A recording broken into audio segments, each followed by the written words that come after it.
Olá, muito boa tarde. Os refugiados e a gravidade desta situação humanitária continua a marcar a atualidade. Temos connosco André Costa Jorge, diretor do Serviço Jesuíta aos Refugiados, que esteve recentemente no Líbano e com quem dentro de minutos iremos conversar sobre esta viagem e a realidade que presenciou. Para já, os temas da atualidade religiosa. O Papa Emérito Bento XVI regressou ao Palácio Apostólico do Vaticano por umas horas para os seus 65 anos de sacerdócio. Bento XVI regressou esta terça-feira ao Palácio Apostólico do Vaticano pela primeira vez desde fevereiro de 2013, num clima de festa pelo seu 65º aniversário de ordenação sacerdotal. O Papa Emérito foi acolhido pelo seu sucessor, Francisco, que elogiou a dedicação e o serviço que tem prestado à Igreja Católica. E così, proprio vivendo e testimoniando oggi in modo tanto intenso e luminoso quest'unica cosa veramente decisiva, avere lo sguardo e il cuore rivolto a Dio, lei, Santità, continua a servire la Chiesa. Non smette di contribuire veramente con vigore e sapienza alla sua crescita. La provvidenza ha voluto che lei, caro confratello, giungesse in un luogo per così dire propriamente francescano, dal quale promana una tranquillità, una pace, una forza, una fiducia, una maturità, una fede, una dedizione e una fedeltà che mi fanno tanto bene e danno tanto forza a me e a tutta la Chiesa. E anche, mi permetto, anche di lei viene un sano e gioioso senso dell'umorismo. Após o discurso de homenagem, Bento XVI mostrou-se agradecido ao Papa Francisco e confessou-se um admirador do pontífice argentino, a qual deixou palavras de estímulo. Più che i giardini vaticani, con la bellezza che hanno, la sua bontà è il luogo dove abito, mi sento protetto. Grazie anche per le parole di questo momento, per tutto. E speriamo che lei potrà andare avanti con noi tutti e con questo via della misericordia divina, mostrando la strada di Gesù al Gesù, a Dio.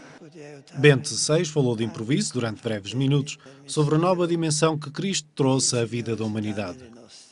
Lui ha trasformato in grazia, così in benedizione, la croce, la sofferenza, tutto il male del mondo e così fondamentalmente trassostanziato la vita, il mondo e ci dato e dà ogni giorno il pane della vera vita che supera il mondo grazie alla forza del suo amore. Bento XVI anunciou a sua renúncia ao pontificado a 11 de fevereiro de 2013 e está a manter desde então uma vida de recolhimento no Vaticano, surgindo esporadicamente em público para acompanhar cerimónias presididas por Francisco ou para receber homenagens. É para conviver e perceber que a Diocese é um corpo. Lamego festejou a família diocesana no Santuário de Nossa Senhora da Lapa.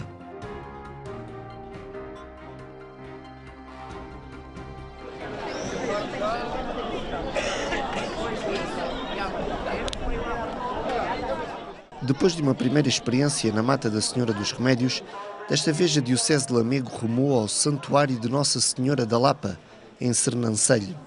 Uma ocasião de encontro e de festa, só para que as paróquias e os movimentos percebam o tamanho e a pluralidade da Diocese de Lamego.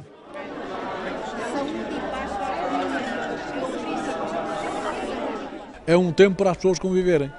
Portanto, é exatamente essa a ideia de conviverem e de perceberem que a nossa família diocesana não é só o arciprestado não sei de quantos, ou a paróquia X ou Y, mas somos todos que estamos aqui de paróquias bem diferentes, de zonas pastorais e culturais bem diferentes, mas estamos aqui para conviver e para nos sentirmos todos filhos de Deus e irmãos uns dos outros.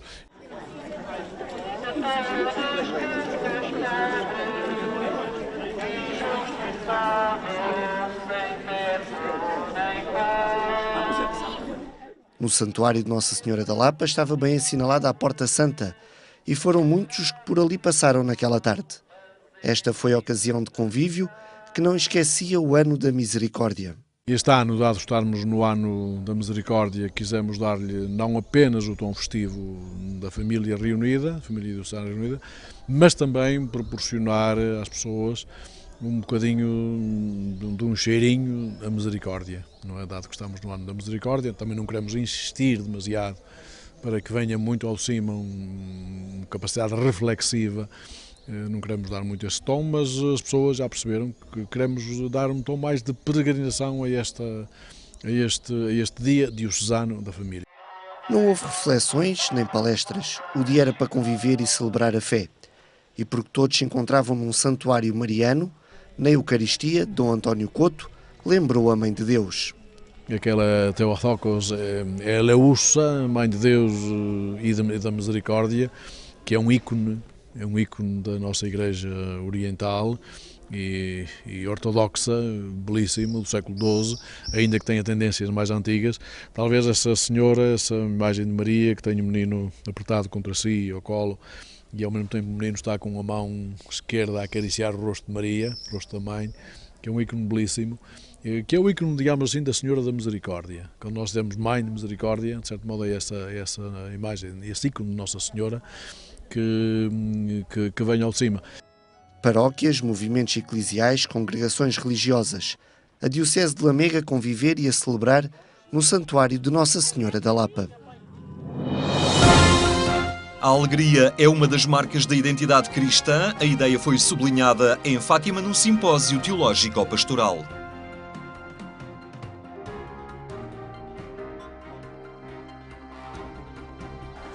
Eu vim para que tenham vida. Foi a partir deste tema que se desenvolveu o simpósio teológico pastoral que procurou abordar a vida como um dom e numa tripla dimensão. Vida que é recebida, que é celebrada e que também é doada aos outros.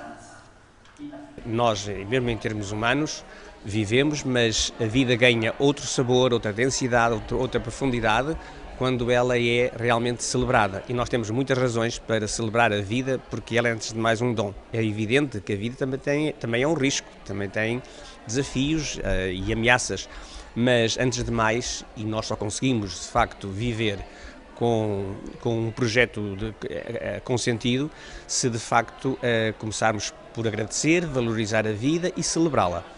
E, nesse sentido, a festa, o momento da celebração, o momento do estar com outros, a alegria de viver, são aspectos fundamentais. A alegria que deve ser uma marca dos cristãos, a sua identidade perante o mundo. A festa é constitutiva da nossa vivência cristã, que a festa é importantíssima para a profundidade que damos à nossa própria vida e que a festa nos liga ao cerne da nossa vivência cristã. Nomeadamente quando falamos em santos populares. Quando falamos em santos populares, falamos daqueles que viveram exemplarmente esta adesão a Jesus Cristo e procuraram transmiti-la de forma atrativa e alegre, feliz. E este é um dos testemunhos mais importantes para nós hoje. É testemunharmos a nossa fé, a fé que nos anima, a fé em que acreditamos, como uma experiência feliz, tão feliz que sentimos a necessidade de a levar a outros e de transmitir a outros. Para isso é importante a dimensão comunitária, a noção de corpo e de partilha, que se perde quando as pessoas se isolam ou as comunidades são muito pequenas. O remédio é juntar-se sempre mais, fazer comunidade, não é? Não ficar no seu canto, mas juntar-se com os outros e discutir, pensar, celebrar. Um outro olhar perante a vida pode ser o desafio de perdoar. Neste simpósio ficou também a ideia de que perdoar não é desculpar nem esquecer, mas oferecer um outro olhar pela vida capaz de superar a dor. O nosso povo costuma dizer que eu perdoo, mas não esqueço, e eu acho que ele tem toda a razão. Eu até diria, eu perdoo precisamente porque não esqueço. Porque se eu esquecesse não precisaria de perdoar. Portanto, é precisamente na medida em que eu não esqueço que esta dor continua presente em mim e por isso eu preciso de fazer este processo. Como uma necessidade pessoal, mas como uma necessidade que o outro tem também. E uma necessidade que eu tenho de acolher o outro. para que, como diz um filósofo francês, Jacques Derrida, nós não podemos não viver juntos e, portanto, é este o timbre com que se diz o perdão. Para o padre Miguel Almeida, a alegria não é uma coisa que se fabrica ou que se produz, é um dom que nos é dado. Para ele, o contrário da alegria não é a tristeza. É-nos vendido isso como se não fosse possível ter uma alegria de fundo, esta que nos vem do sentido da vida profunda, que nos vem da ressurreição, que nos vem de dizer que há uma esperança porque a vida tem um sentido, e depois conviver com as tristezas que a própria vida nos oferece, não é? Portanto, a alegria e a tristeza não são contrários, mas diria que o verdadeiro contrário da alegria é o medo. O medo que nos impede de sonhar, que nos impede de arriscar, que nos impede de nos comprometermos e, portanto, que nos impede de vivermos profundamente e alegremente.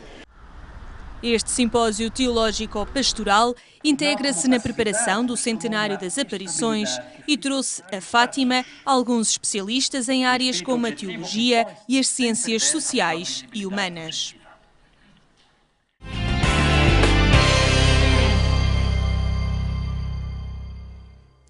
Agência.eclesia.pt, é aí que pode encontrar os temas da atualidade na Igreja Católica.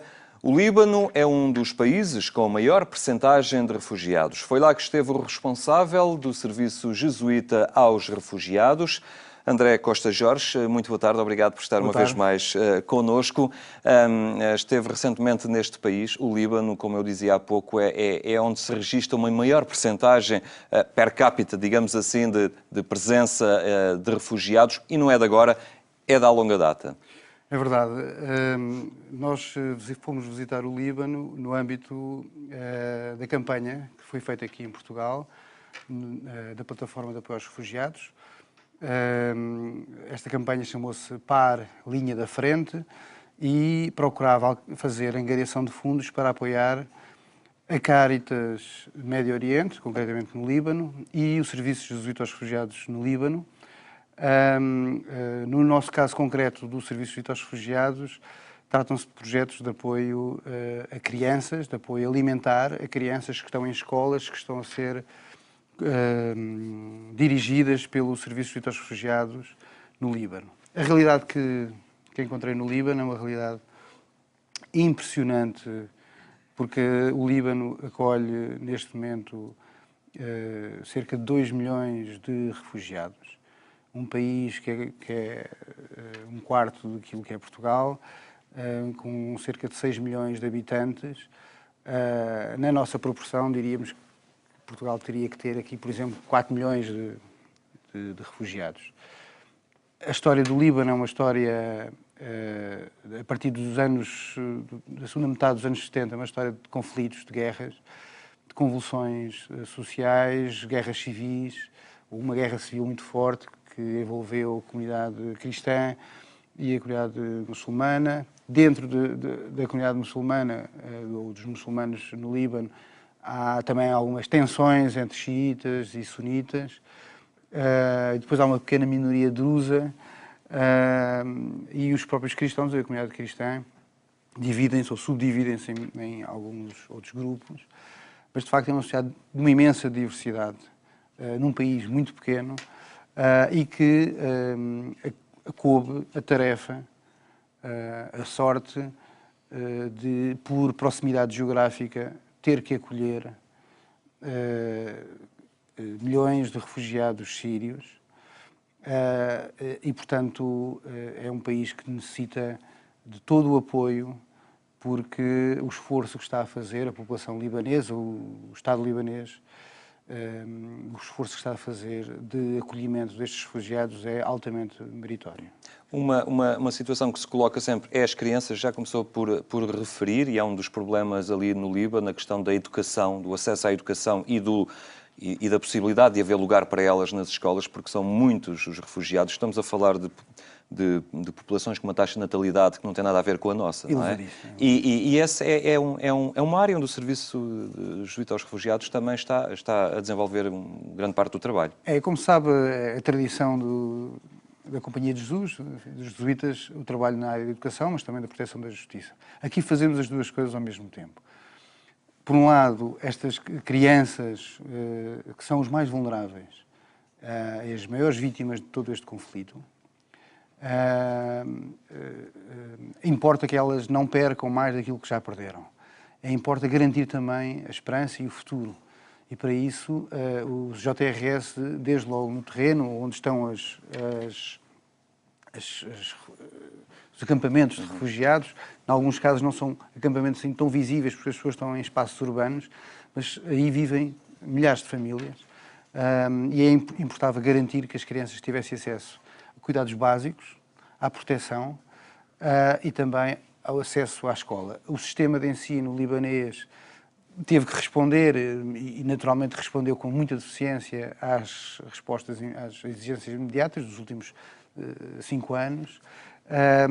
Procura pouco a pouco melhorar, mas a verdade é que estas respostas, concretamente, que o JRS faz no terreno, permitem que as crianças não fiquem sem escola, não fiquem sem processo de escolarização, ou que ele não seja interrompido com muito tempo. Nas escolas que visitei, são escolas com imensa qualidade, dadas as circunstâncias.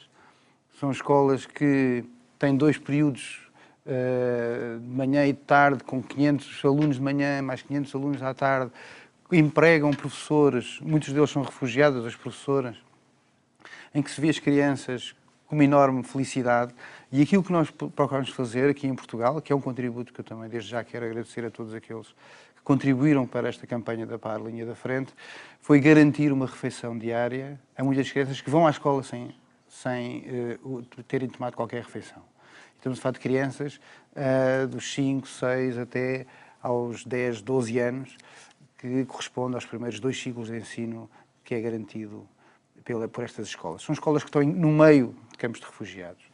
E a questão da educação, é importante lembrar que é fundamental quando queremos combater radicalismos, quando queremos proporcionar formas das pessoas criarem meios de subsistência e de promoção pessoal, não é? E, sobretudo, não perpetuar a exclusão. Exatamente. Porque estas crianças, se não tiverem acesso à escolaridade, se não puderem ter acesso à educação, serão sempre um peso fortíssimo para os seus pais, porque estarão o dia todo sem atividade, e por outro lado estão a hipotecar o futuro e o retorno ao país de origem, que é aquilo que a maior parte das pessoas desejam, com quem eu falei. As pessoas queriam muito regressar à Síria, quando a paz chegasse, fica também hipotecado, porque regressarão sem competências, sem capacidades também de deitar mãos à obra, que é aquilo que todos esperamos, uma obra de reconstrução de um país, assim que a guerra termine, e todos nós desejamos e rezamos para que a guerra chegue ao fim, porque pude assistir e ver, ainda que de longe e em curto espaço de tempo,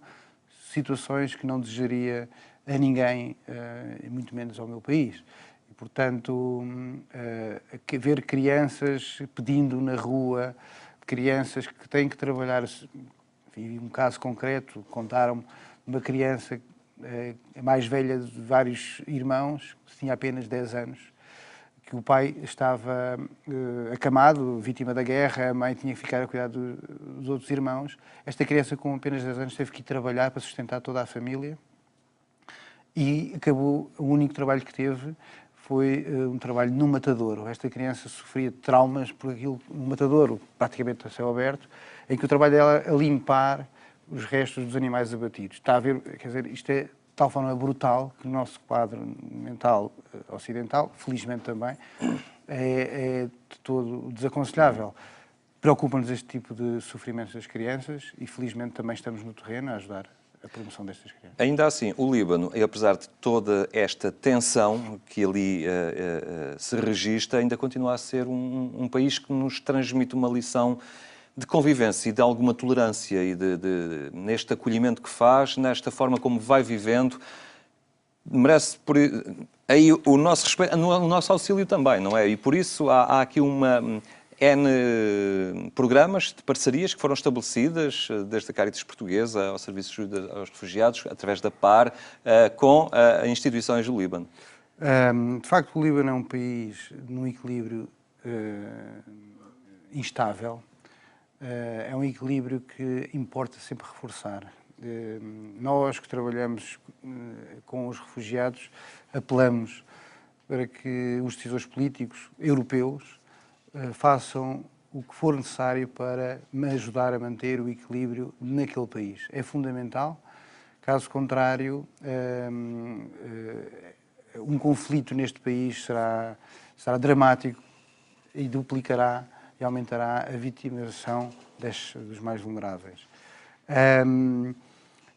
De facto, coexistem naquele país várias religiões, vários grupos, várias sensibilidades. Importa que todos trabalhemos para que haja diálogo interreligioso, diálogo intercultural e que os decisores políticos daquele país possam conduzir o Líbano para uma sociedade mais desenvolvida. É importantíssimo para a região. Quer dizer, todo o Médio Oriente, o Líbano é, porventura, o país onde a diversidade está mais patente e, portanto, importa também à Europa, para que não se repita aquilo que está a acontecer no caso do conflito sírio, importa muito que a Europa cuide deste país, ajude este país no desenvolvimento, porque também é vital para nós que estas pessoas possam aí estar e permanecer e não tenham que ser obrigadas, como aconteceu na Síria, a fugir e a sair. E, portanto, a maior parte destas pessoas, em caso de ruptura, de conflito, viria para a Europa também. Claro. Muito bem, André Costa Jorge, muito obrigado por ter estado hoje aqui entre nós e nos ter transmitido, ao fim e ao cabo, este testemunho que recolheu in loco no Líbano, numa realidade tão forte para todos nós. O Líbano e a situação de tantos que não encontram a paz e a estabilidade no seu país. A terminar, eu recordo que Eclésia, na sua versão rádio, ainda espera por si, mais logo, é na Antena 1, a partir das 22h45. Tenha então uma muito boa tarde. Até amanhã, se Deus quiser.